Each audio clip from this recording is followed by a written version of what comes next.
নমস্কার বন্ধুরা, তোমরা যারা মহাত্মা গান্ধী বিশ্ববিদ্যালয়ে পিজি কোর্সে ভর্তির জন্য ফর্ম ফিল আপ করেছো, তোমাদের ফার্স্ট এডমিশন লিস্ট পাবলিশ করে দেওয়া হয়েছে। এই লিস্টে যাদের নাম রয়েছে তারাই কেবলমাত্র ভর্তি হতে পারে। ভর্তি কিভাবে হবে এবং অ্যাডমিশন লিস্টটি কিভাবে দেখবে আজকে এই নিয়ে আলোচনা। তাই ভিডিওটিকে সম্পূর্ণ দেখে চ্যানেল নতুন থাকলে অবশ্যই চ্যানেলটি সাবস্ক্রাইব করে রাখবে, যাতে পরবর্তী আপডেটগুলো তোমরা পেয়ে যাও।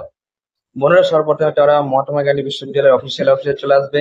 এখানে আসার পর বন্ধুরা, তোমরা উপরের দিকে দেখবে পিজি অনলাইন 24 to 25 লেখা রয়েছে।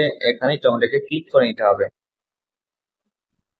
ক্লিক করার পর বন্ধুরা, এখানে তোমরা উপরের দিকে দেখবে মেরিট লিস্ট 1 লেখা রয়েছে। এখানে তোমরা ক্লিক করে নেবে।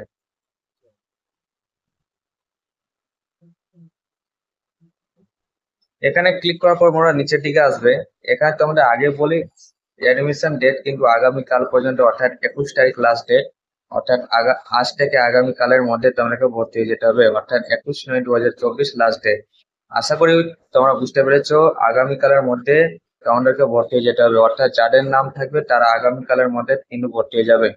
নামটি দেখার জন্য তোমরা সিলেক্ট কোর্সে ক্লিক করবে, অর্থাৎ তুমি যে কোর্সে অ্যাপ্লাই করে সেটি তুমি সিলেক্ট করবে। পেজ তোমাদের সিলেক্ট করাই থাকবে এবং ক্যাটাগরি, অর্থাৎ তুমি জেনারেল থাকলে ইউআরএ ক্লিক করবে এবং ওবিসি এ ওবিসি বি থাকলে যে ক্যাটাগরি ক্যান্ডিডেট রয়েছে সেটি তোমরা সিলেক্ট করে নেবে। সিলেক্ট করার পর আমরা শো মেরিট লিস্টে ক্লিক করবে। শো মেরিট লিস্টে ক্লিক করার পর দেখবে তোমাদের নামগুলো চলে আসবে, অর্থাৎ এখানে যাদের নাম রয়েছে তারাই কেবলমাত্র ভর্তি হতে পারবে। তো ভর্তি হওয়ার জন্য বন্ধুরা তোমরা এখানে প্রসিড টু অনলাইন অ্যাডমিশন বলে অপশন পাবে, সেখানে তোমাদেরকে ক্লিক করে নিতে হবে।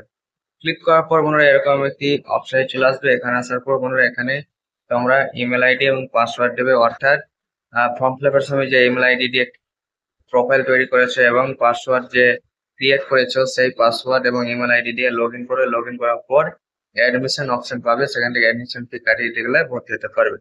পাসওয়ার্ড ভুলে যেতে গেলে বন্ধুরা ফরগেট করে চেঞ্জ করে নিতে পারবে।